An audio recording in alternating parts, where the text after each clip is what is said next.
நம்ம ஏற்கனவே சொல்லியிருந்தோம், நீதிமன்றம் சொல்லியிருக்கேன், உச்சநீதிமன்றம் சொல்லியிருக்கேன். அப்போ நீதியரசருடைய யாராவது விமர்சனம் வைக்கிறாங்களா? இது என்ன கணக்கு? நீங்கள் ரஸ்தோகி என்ன செஞ்சார்? சரி, அருணா ஜெய்சன் என்ன செஞ்சாங்க வாங்க. ஒவ்வொரு நீதியரசருக்கு எடுத்தோம்னா ஏக்கராஜன் என்ன செஞ்சார் வாங்க. சந்துரு அவர்களுடைய பொலிட்டிக்கல் லீனிங் தெரியாதா?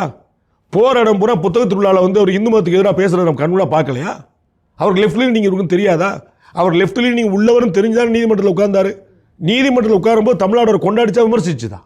ஆஹா இப்படி பண்ணி. அப்போ நம்ம ஏற்கிறோம்ல, மதிக்கிறோம்ல. இறங்கின பிறகு அவர் ஃபுல்லாக அவருடைய பாலிசி பேசுகிறார்.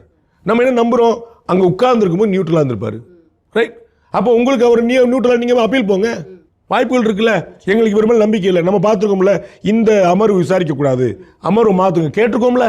இந்த மாநிலம் விசாரிக்கக்கூடாது, வேறு மாநிலம் கேட்டிருக்கோம்ல. அப்போ ரஸ்தோகி தலைமையில் விசாரிக்கக்கூடாதுன்னு சொல்லுங்கள். யார் தடுக்கிற? தமிழக அரசு ஒரு பார்ட்டி தானே, தமிழக அரசு அப்பீல் பண்ணலாம்ல. ஏன் பண்ணல? அங்கே பண்ணாமல் வந்து இங்கே வந்து சொல்கிற என்ன இருக்குது? அஸ்ராகாருக்கு நல்ல அதிகாரி தான், அது ஏனும் குழப்பம் இல்லை. ஆனால் யார்கிட்ட ரிப்போர்ட் பண்ணுவார்?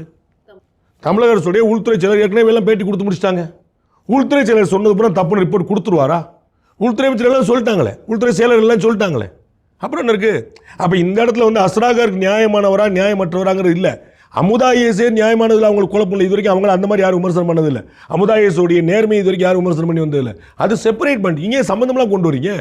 ஜாதியை கொண்டு வந்து மதத்தை கொண்டு வர மாதிரியா? அதில் யாரும் கேள்வி எழுப்பவே இல்லையே. அவர்கள் சொன்ன கூற்று இங்கே வந்து சரியா இல்லைன்னு தானே பேசுகிறோம். அவர்கள் நேர்மையானவர்கள் இல்லையாங்கிற கேள்வி எழுப்பவில்லை. அஸ்ராகருடைய நேர்மையை யார் கேள்வி எழுப்பியிருக்கா சொல்லுங்கள்? நீதிமன்றத்தில் எழுப்பினாங்களா?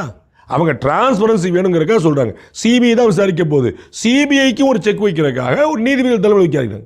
அப்போ நம்ம வந்து ஒரு டிரான்ஸ்பரன்சி டு த கோர் அப்படின்னு பார்க்காம நீங்கள் வந்து அவங்க யாரும் தெரியாத, அவங்க யாரும் தெரியாது. இதுதான் நீதிமன்றங்களை விமர்சிக்கிற தன்மை.